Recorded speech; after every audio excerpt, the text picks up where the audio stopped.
board of directors, and that's IGDA Central. Everything else in this organization worldwide is you.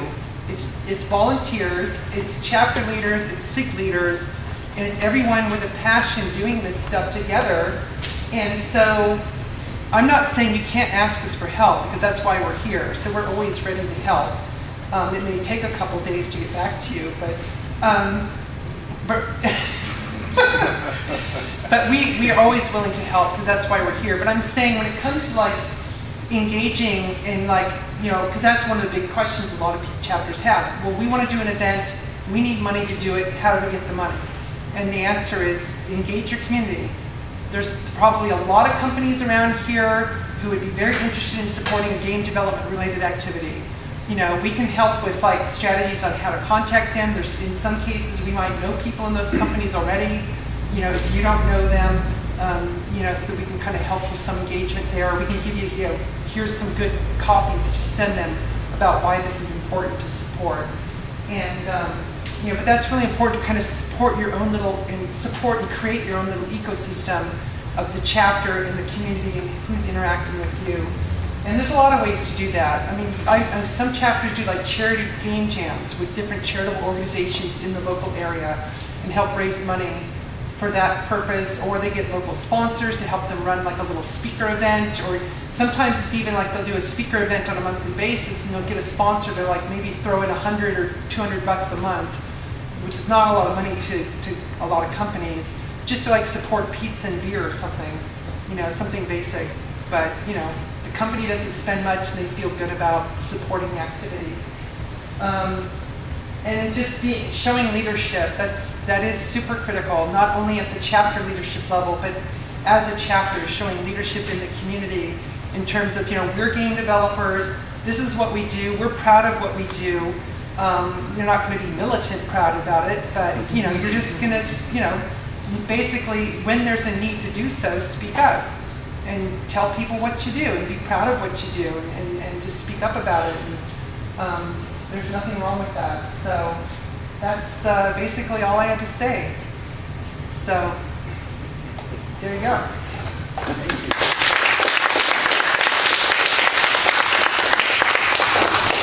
So are there any questions? Yes?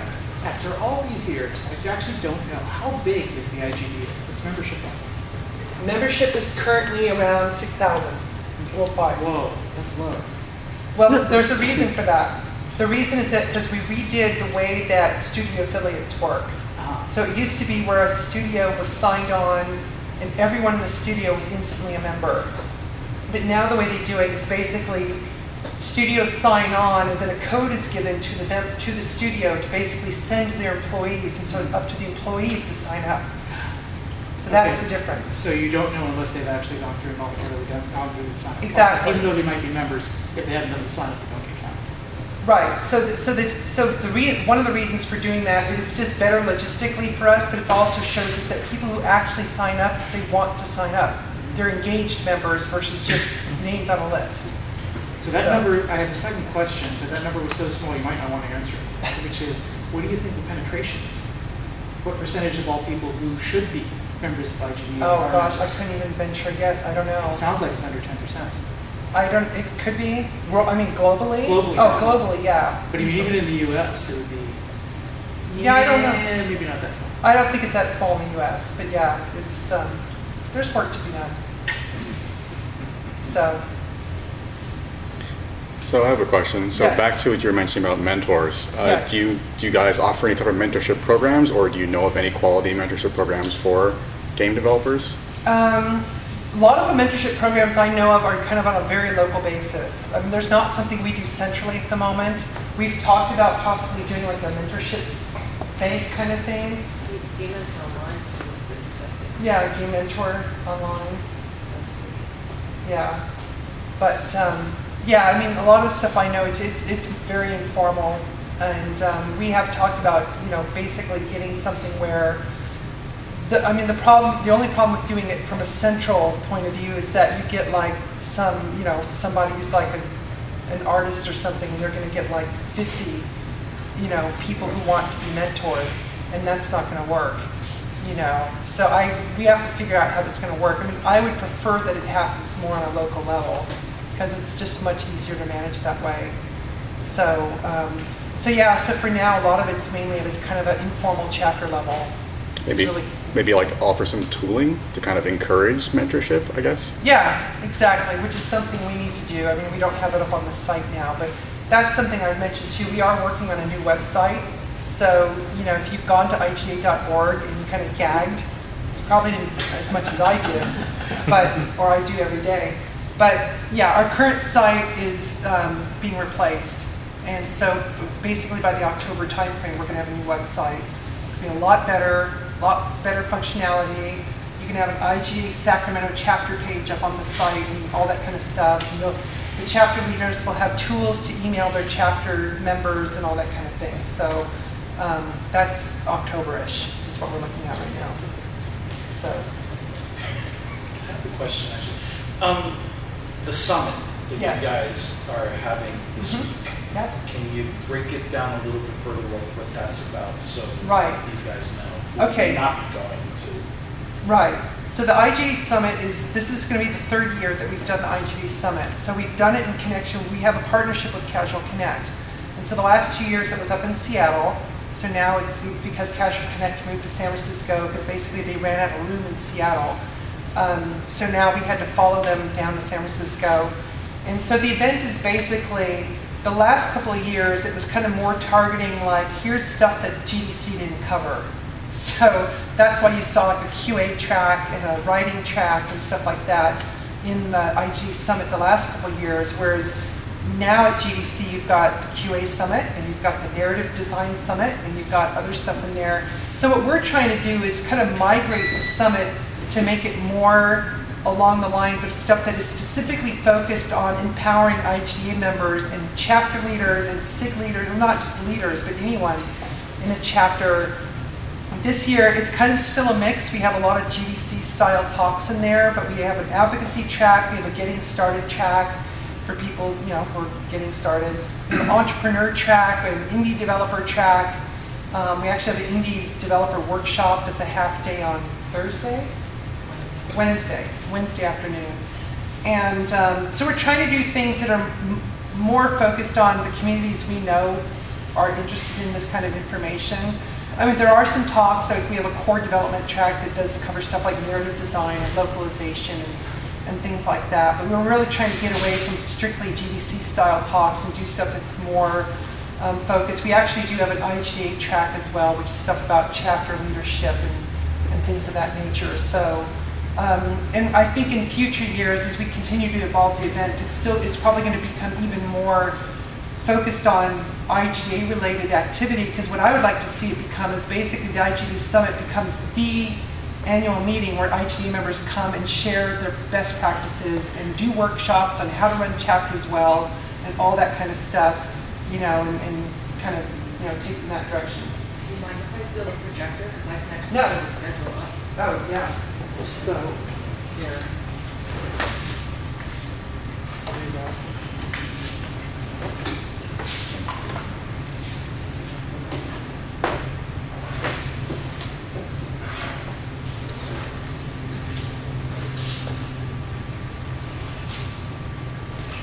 Are you still looking for volunteers for the summit or no? No.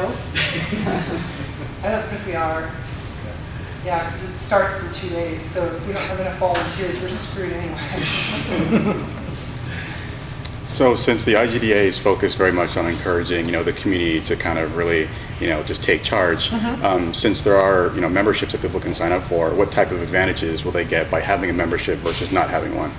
Well, one of the things with the membership is that you get, there are a lot of benefits that we provide, like discounts at different conferences. We've worked out discounts, like we always get a GDC discount every year. It's a modest discount, but I think this year it was $75 off a pass, which, you know, with an IGA membership costing $48, then you just made 25 bucks. So, you know, we don't have just GDC, like we have a discount on the login conference at the end of September in San Francisco. We've got discounts on events around the world. We have a health insurance program. in the IGDA that we've worked out, which unfortunately doesn't work in every state, like Washington State, unfortunately. So, but the majority of U.S. states it does work, but not, some states are just kind of strange with their insurance laws, like Washington State. So, yeah, so there's different benefits. We do have partner benefits as well. So some of the partners, like for example, we've got Pearson Publishing and Taylor and Francis, which are two major publishers of text on game development. Pearson gives us what, I think I might be getting this backwards, but Pearson gives us 35% off hard copy and 45% off ebooks for a discount for members, which is not too shabby. And then Taylor and Francis, I think, is 25% off for their text. And a lot of these are the same kind of text, like if you go to GDC, they're the same books that are out there in the GDC bookstore. So we're always trying to add more discounts and stuff like that. There's a bunch of stuff like that we're working on right now, like discounts on Lenovo and Dell and HP and stuff like that. So yeah, I mean, so for US members, we have a pretty good collection of discounts and stuff that more than pays for the $48 a year. For international members, we're still trying to bolster that benefit. So it's not easy because you have different jurisdictions and all that kind of stuff. So. What about individuals like students, people who are currently in school? Do you offer like scholarships, things like that to assist them? Well, we do have, there's a discount. So for students, so it's $48 a year for professionals. It's $30 for students, for student membership. We do have a scholars program in the IGDA, which has been really successful. So basically the scholars program is that at major events like Casual Connect, GDC, we've got GDC Europe, Tokyo Game Show, we had them at E3. Gamescom? Gamescom, yes. There's a GDC Europe Gamescom group. And so what these students can apply for the scholarships, and basically what it is they still have to get themselves to the event, but once they're there, they are paired with mentors in the area of their interests. And we're talking people who are pretty well known in the industry that we pair them with to mentor them. We could take them on studio tours. We find studios in the local area who are interested in giving them tours, and we do all kinds of stuff like that for the scholars. So it's a great program. We've had a lot of people who are have gone on to become quite successful in the industry, who used to be IGDA scholars. So it's a great program. It's something we're trying to support and increase even more. So, do you want to say anything about the schedule? It's awesome. There's a lunch You break. have to come to this. I was just kind of scrolling through while you're talking. I mean, there's a variety of content that I think, I'm assuming indies. What's that? What are all those little letters? Oh, those are just our little symbols to tell you what track it is. Like LE is leadership and BD is business development. Can you tell I'm a fan of Breaking Bad? I'm anxious for the last 8 episodes. So that's all that means. Like AB is advocacy, I is indie, CD is core development. Yeah. So those are actually explained on the website. Yeah, so like there's a talk for launching an app. There's a whole boot camp that's going to be for 3.5 hours. Talking about crowdfunding, so Kickstarter. This is actually an Indiegogo person that's doing the talk. If you're curious about mentoring, there's stuff on that. This is Gabe. Gabe's going to be on this talk, rocking it out. You can go look at his submission. And that's another thing I mentioned too, is that it's a benefit we do provide to IGD members, is that if you do have a Kickstarter project, we have a curated page on Kickstarter. And so for IGDA members, we'll put up the project on the page. We don't like tweet and broadcast about specific projects, but we do constantly reinforce with our membership that, hey, here's projects by your fellow members that are undergoing, the process. You might want to support them, and we're also getting it going on Indiegogo pretty soon. So, what is a publisher on licensing? Maximizing your press coverage. For those of you that were curious about mentors, there's going to be a mentor-mentee shop, workshop-ish, community management, 10 questions to ask yourself if you want to be an indie developer. Yeah, there's just a lot of nice variety. Marketing, there'll be a marketing talk. Yes. And this is very